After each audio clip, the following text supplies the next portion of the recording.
Praise the Lord. இன்றைக்கான வசனம், ஸ்திரீகளுக்கு உன் பலனையும் ராஜாக்களைக் கெடுக்கும் காரியங்களுக்கு உன் வழிகளையும் கொடாதே.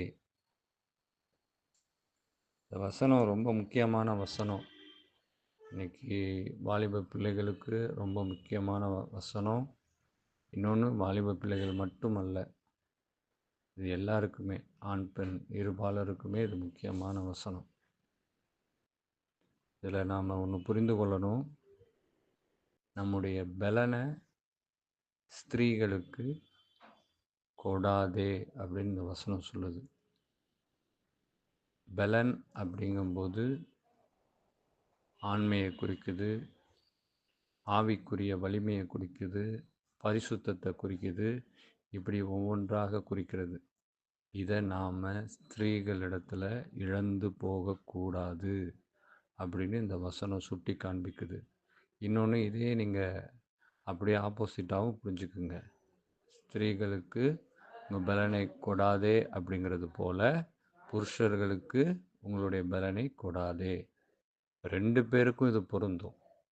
வெறும் ஸ்திரீகள் மட்டும் இல்லை, ஆண் பெண் இருபாலருக்கும் இடையிலே பாவம் இருக்குது. அதனால் இது 2 பேருக்கும் பொருந்தும். அதை தான் இந்த வசனம் ரொம்ப ஆணித்தனமாக ஆழமாக சுட்டி காண்பிக்குது. இன்னொன்று என்ன சொல்லுது அப்படின்னா, ராஜாக்களை கெடுக்கும் காரியங்களுக்கு உன் வழிகளை கொடாதே. ராஜாக்கள் எப்படி கெடுக்கப்படுறாங்க அப்படின்னா, முதலாவது ஸ்திரீகள், பெண்கள்னால் கெடுக்கப்படுறாங்க. அடுத்தபடியாக அவங்க மதுபான போதை வஸ்துகளினால் கெடுக்கப்படுறாங்க. இப்படி பல விதங்களினால் அவங்க கெடுக்கப்பட்டு அவங்க வாழ்க்கை சீரழியுது. மெயினாக வலிமை அப்படிங்கும்போது சுய கட்டுப்பாடு ரொம்ப அவசியம். சுய கட்டுப்பாடை இழந்து போய்விடக்கூடாது. இந்த சுய கட்டுப்பாடு நம்ம ஒவ்வொரு இடத்துலையும் இருக்கணும். ஆண் இடத்துலையும் இருக்கணும், பெண் இடத்துலையும் இருக்கணும். ஏன்னா ஒருவருக்கொருவர் ஈர்ப்புள்ள விதமாக தான் ஆண்டவர் படைத்திருக்கிறார். இப்போ சுய கட்டுப்பாடு அவசியம். நான் இன்றைக்கி உலகம் என்ன சொல்லுது அப்படின்னா, சுய புணர்ச்சி தப்பு கிடையாது, சுய புணர்ச்சி செய்யலாம். ஒரு ஆண் மகனாக இருந்தால் சுய புணர்ச்சி செய்யணும், ஒரு பெண் மகளாக இருந்தால் சுய புணர்ச்சி செய்யணும் அப்படின்னு வேதம் அதை அறவே கண்டிக்கிறது. அது பாவம், அது சாபம் அப்படின்னு வேதம் சொல்லுது. அதனால் சுய கட்டுப்பாடு ரொம்ப அவசியம். அதனால் நம்ம ரொம்ப கவனமாக இருக்க வேண்டி இருக்குது. வேசித்தனத்தின் நிமித்தம் ஒரு அப்பத் துணிக்கையையும் இறக்க வேண்டியதாக இருக்கும். வேசித்தனத்தின் நிமித்தம் அப்பத் துணிக்கையை இறக்க வேண்டியதாக இருக்கும். தேவனுடைய வார்த்தையை இழக்க வேண்டியதாக இருக்கும். தேவனுடைய பிரசன்னத்தை இழக்க வேண்டியதாக இருக்கும். அதனால் நாம் ரொம்ப எச்சரிக்கையாக இருக்கணும். பஸ்சாரியானவள் அருமையான உயிரை வேட்டையாடுகிறாள். பஸ்சாரியானவள் ஆவிக்குரிய உயிரை நம்மிடத்திலிருந்து வேட்டையாடுகிறார். நம்மிடத்தில் இருக்கிற ஆவிக்குரிய ஜீவனை வேட்டையாடுகிறார். அதனால் கவனமாக இருக்கணும். அதில் ரொம்ப எச்சரிக்கையாகவும் இருக்க வேண்டியதாக இருக்கிறது. அந்த விபச்சார ஸ்திரீ அநேகரை காயப்படுத்தி விழப்பண்ணினாள். என்ன விதத்தில் காயப்படுத்துகிறா அப்படின்னா, ஆவிக்குரிய வாழ்க்கையில் பாவத்தின் காயங்களை ஏற்படுத்தி விழப்பண்ணுகிறவளாக இருக்கிறா. அதனால் கவனமாக இருக்க வேண்டியிருக்கு. பலவான்கள் அநேகரை கொலை செய்தாள். அப்போது ஆவிக்குரிய மரணத்தை அவள் உண்டு பண்ணுறா. அநேகர் ஆவிக்குரிய வாழ்க்கையில் பலப்பட்டிருக்கிறவங்க அதில் விழுந்து போகிறதற்கு ஒரு சூழ்நிலை உண்டாகுது. என்ன காரணம்? ஸ்திரீனிடத்தில் தன்னுடைய வலிமையை கொடுத்ததினாலே. ஆவிக்குரிய வாழ்க்கையில் பலப்படணும், அது நிலைச்சிருக்கணும். நான் பலப்பட்டுட்டேன்னு சொல்லிட்டு சாதாரணமாக இருந்தோம் அப்படின்னா இதுதான் நிலை. ஒவ்வொரு நாளும் ஆண்டவரிடத்தில் போய் ஆண்டவர் சமூகத்தில் இருந்து ஒவ்வொரு நாளும் நம்மளை பலப்படுத்தி கொண்டே இருக்கணும். அப்போ தான் நாம் விழ பண்ண முடியாது. நம்மளை அவளால் விழ பண்ண முடியாது. அப்படி இல்லை அப்படின்னா நம்மளை ஈஸியாக விழ பண்ணி நம்மளை கொலை செய்திருவா. ஆவிக்குரிய மரணத்தை நமக்கு உண்டு பண்ணிடுவா.